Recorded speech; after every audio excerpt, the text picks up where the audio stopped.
Kita ke informasi lain, saudara. 2 orang pemandu lagu ditangkap polisi. Keduanya ditangkap mengonsumsi sabu di salah satu kamar hotel di Kota Makassar, Sulawesi Selatan. Rizaldi alias Amel, pemandu lagu di salah satu kafe di Makassar, ditangkap tim Satres Narkoba Polres Pelabuhan Makassar saat sedang pesta narkoba di kamar hotel. Saat digeledah, ditemukan 2 saset kristal bening. Tak butuh waktu lama, Wahyu yang juga rekan Amel yang sempat kabur saat melihat polisi akhirnya ditangkap. Wahyu ditangkap atas kasus pencurian 400 juta rupiah. Dari pengakuan tersangka, uang yang dicuri sebagian digunakan untuk membeli 5 gram sabu dengan harga Rp6.600.000.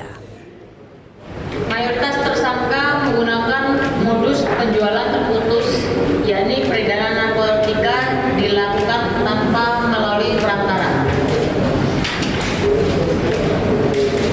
Pasal yang disangkakan pasal 114 ayat 1 subpasal 112 ayat 1 Undang-Undang RI nomor 35 tahun 2009 tentang narkotika.